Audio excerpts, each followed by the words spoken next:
Alors, je disais tantôt que la Bible est un ensemble d'instructions. Ce n'est pas une histoire séculaire. Parfois, je dis le personnage de Jésus, mais quand je dis ça, il faut savoir que je suis en train de parler d'un personnage comme si je parlais d'un personnage d'un roman. Ce qui ne veut pas dire que c'est une histoire fictive. C'est un livre d'instructions qui donne les lois. Voilà. Et le psaume 91 est un psaume très intéressant parce qu'il nous met en état de sécurité. C'est un psaume qui évoque en nous un état d'esprit de sécurité. Et en psychologie, par exemple, la répétition permet d'écrire, de créer un sillon sur le subconscient, d'impressionner le subconscient. Et donc, en récitant ce genre de passage, on crée un état d'esprit qui permet d'être serein et en confiance dans les situations difficiles. Celui qui demeure sous l'abri du Très-Haut repose à l'ombre du Tout-Puissant. Ici, on a abri. C'est un abri spirituel. L'abri du Très-Haut. C'est un abri meilleur que l'abri nucléaire. C'est un abri très haut placé. Repose à l'ombre du Tout-Puissant. On est sous la protection du pouvoir absolu. N'est-ce pas? Voilà. Je dis à l'Éternel, mon refuge et ma forteresse, mon Dieu en qui je me confie. Et là, je mets donc ma confiance dans l'Éternel, dans le Très-Haut, dans le pouvoir absolu. Je ne mets pas ma confiance dans l'homme ou dans un pouvoir extérieur qui me trahira au moment fatidique. Car c'est lui qui te délivre du filet de l'oiseleur, de la peste et de ses ravages. C'est-à-dire que je ne compte pas sur mes propres forces. Quand je suis pris au piège, quand j'ai été pris dans les pièges de la vie, je ne m'échappe pas de ces pièges par mes propres forces. Non, je ne compte pas sur mes propres forces. De même que David a vaincu le géant Goliath par la grâce divine, de la même façon, je me repose sur le Très-Haut.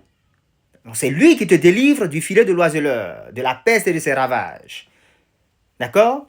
Il te couvrira de ses plumes et tu trouveras un refuge sous ses ailes. Là, on a une image égyptienne. Ce sont les Égyptiens qui ont écrit ce truc de toute façon. On a une image égyptienne. L'image, le symbole du vautour qui est utilisé en Égypte. Hein? Le vautour aux ailes déployées. Ça représente la protection divine, la protection maternelle. D'accord? Sa fidélité est un bouclier et une cuirasse. Donc c'est un Dieu fidèle. C'est-à-dire que le jour du jugement, le jour de la difficulté, il est là. Il ne t'abandonne pas. Mais si tu comptes sur quelqu'un à l'extérieur, si tu comptes sur l'homme, l'homme peut t'abandonner. Voilà. Donc sa fidélité est un bouclier et une cuirasse. Tu ne craindras ni les terreurs de la nuit, ni la flèche qui vole de jour, ni la peste qui marche dans les ténèbres, ni la contagion qui frappe en plein midi. Donc là,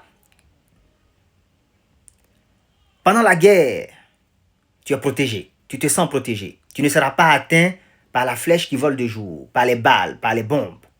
Tu ne craindras ni les terreurs de la nuit. Il y a des choses qui font peur, on ne les comprend pas.